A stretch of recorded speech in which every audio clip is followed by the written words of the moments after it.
How you doing, guys? It was back in 2007. I'm not sure if I was baptized at the time or not, that the society decided to make blood fractions a conscience matter. Now, I didn't know much about the blood policy at the time. I was relatively new in the organization.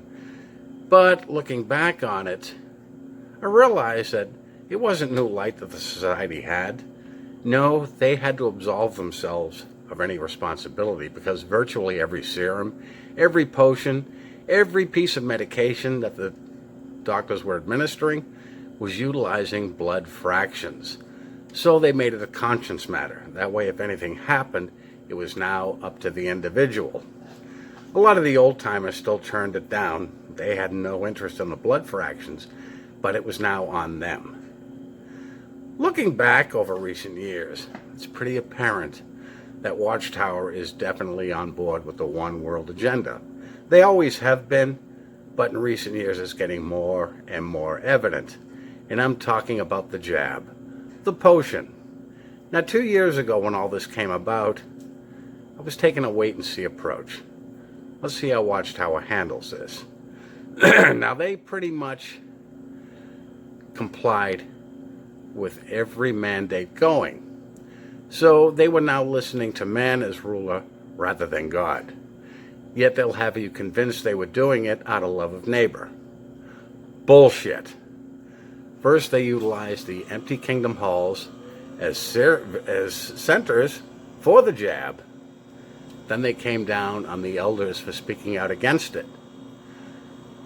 Personally, this should have been a conscience matter. But what did they do? They went completely one-sided on it. Now, I found out yesterday, they're going to be opening up various kingdom halls in certain areas. But you have to have had the jab. JWs, what are you not seeing in this? Don't you think it's a little bit one-sided?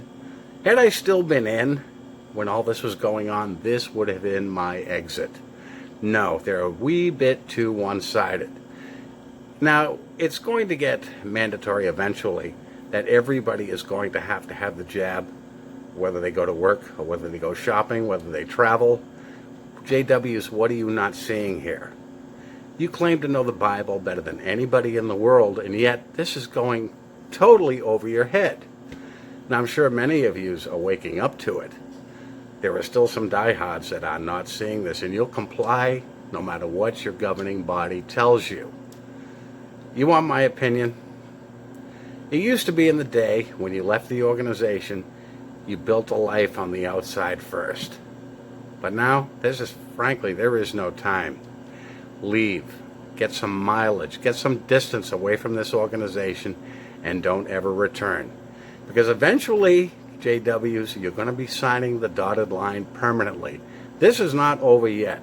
And things are going to get very ugly for you and for everybody else.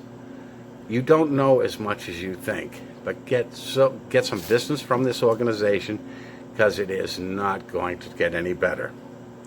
Anyways, guys, that's pretty much all I wanted to say. You guys have a good day. I'll be talking to you soon.